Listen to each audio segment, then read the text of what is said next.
Bruscoloni, non andare via, ritornate lì, mortacci tua. Ah, non se n'è andato.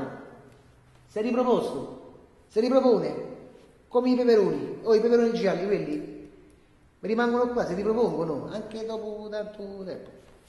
Perché è normale che se la cosa è pesante si ripropone. Ma io li sbuccio bene i peperoni, che sono proprio pesanti. E Berlusconi è pesante, oh. Mazza se è pesante, è normale che si ripropone. Però,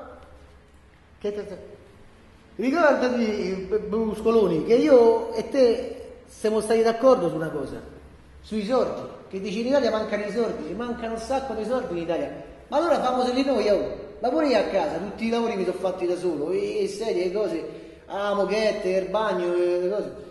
Ho risparmiato un sacco di soldi.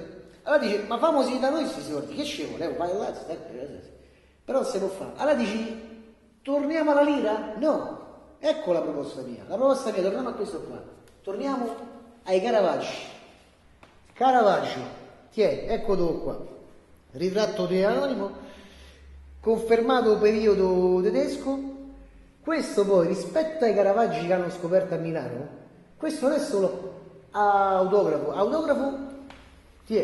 con dedica, con affetto, Caravaggio, hai capito?